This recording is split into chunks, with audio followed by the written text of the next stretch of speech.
Hello, we're back here at TB's cabin. It is November the 23rd of 2013. I'm just about to demonstrate the ulu knife that I built. I hope you all will enjoy this. I made it a little different than most ulu knives. You might have saw some of the videos of it, but I'm going to demonstrate it in action tonight. Let's see. I better put some more oil in that so I don't burn up that skillet, or I'm going to have to move it off the fire. Just a second. Sometimes we get ahead of ourselves. That's what I've done here. No problem though. Okay, a little more oil in there so it'll stop it from smoking. And I'll move it on over. I just hadn't got my taters in there yet. But I was going to show you how this ulu knife, how well it chops up onions and stuff. I'm making many different, just a second. I'm going to be making several different types of ulu, or several different types of survival knives and stuff. And the ulu knife is one of my favorites now that I've used it for kitchen work.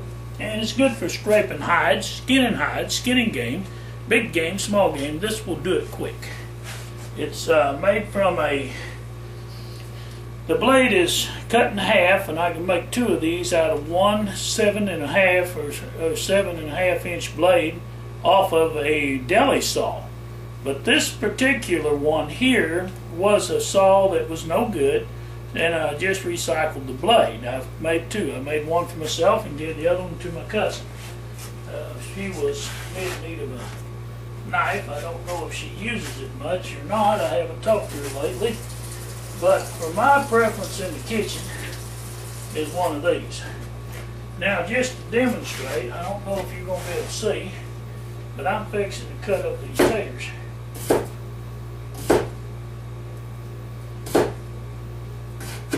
Now, it'll cut your finger right off if you don't watch it. Now, see how I sliced that up right quick? Here's some taters. I didn't bother to skin them because I like to skin on. Skin has a lot of vitamins that your body will absorb, potassium and stuff. Oh boy. It's cooking over here even. Alright. Let me go ahead and get some more taters in there while I'm talking. This thing is absolute dope for slicing up vegetables quick. All you need is a cutting board like I'm doing here. Then you just go down in there, leave your tater eyes out because you plant them come spring if you don't want to eat tater eye. I'm going to get busy here.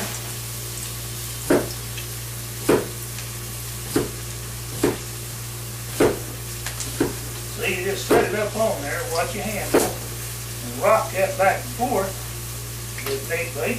And this, well, get it back in there. I don't want my onions that plastic. I've got to wash that onion again. Nasty thing. Okay, just a second.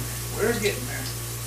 I'm getting to my point. I guarantee you, I don't think anyone can slice taters any faster than I can with this ulu knife.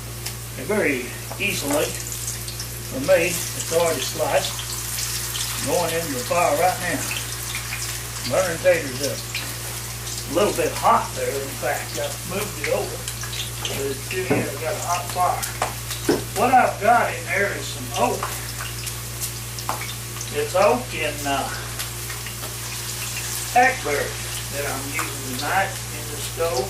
The small limbs off that tree I cut up last spring when we had the tornado here in town that I had to clean up the damage, so I got the wood for cleaning it up. I didn't charge them any money. Normally you probably should, but I needed to follow it. I've got about 8 rick and I needed 4 more. But anyway, here again, we're here at TB's cabin. I'm TB. And I just thought that I would demonstrate this ulu knife tonight. Fixing my supper. I haven't done a video in a while, and I thought this might be a good thing to do.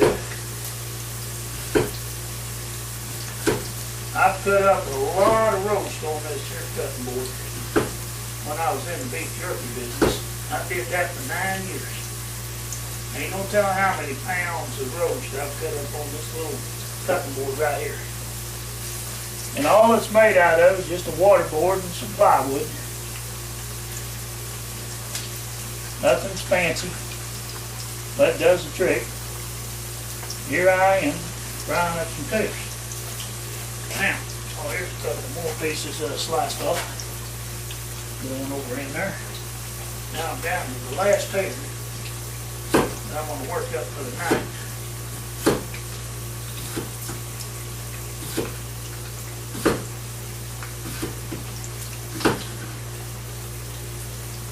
Now each person may work this knife different than I do, but I just put it on the cutting board, push it through it, and you're sliced up and ready just to drop them off into grease.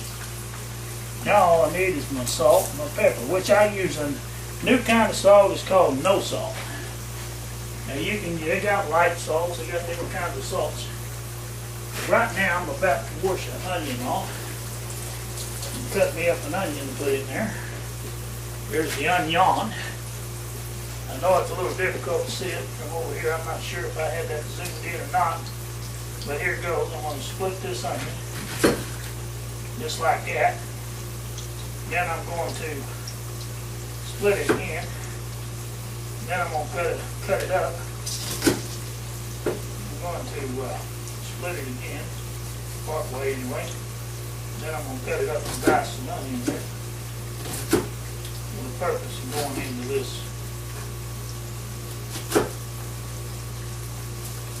potatoes. About 1/4 of a quarter of an onion. There might be enough onion in there. I suspect it would be.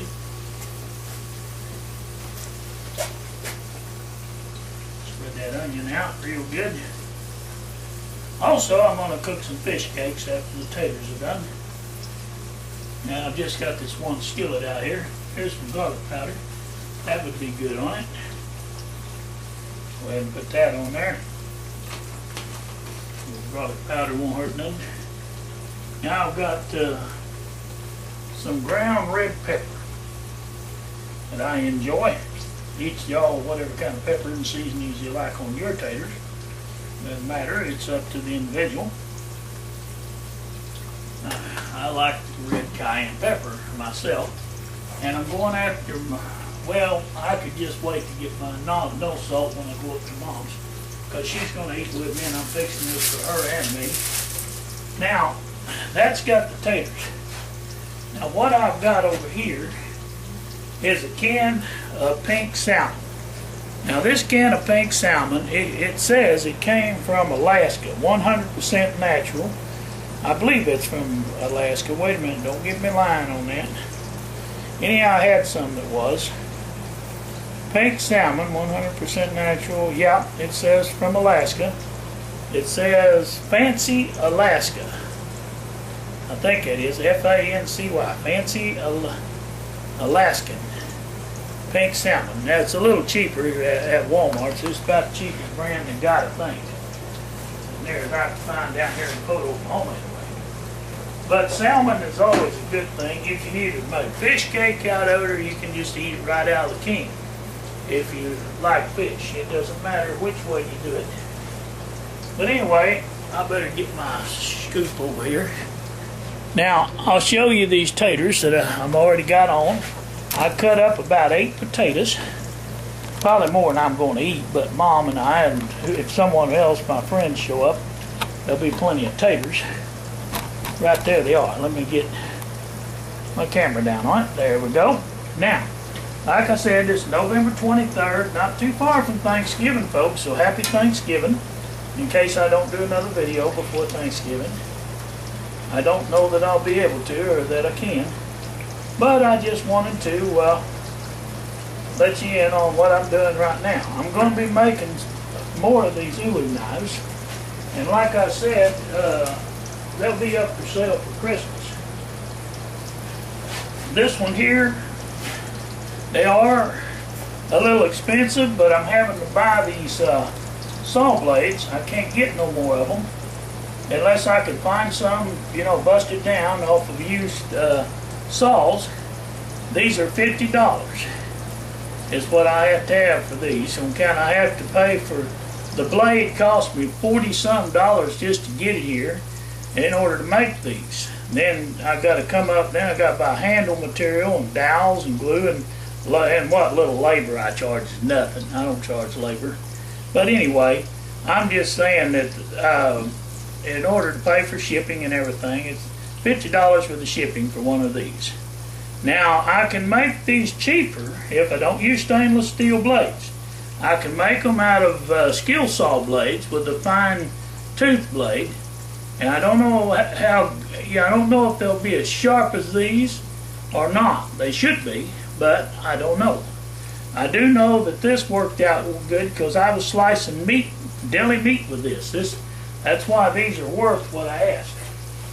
They're a little bit better. I'd say they're probably going to be a lot better than what a skill saw blade would be to make them out of. But any steel will work as long as it is a saw blade of steel.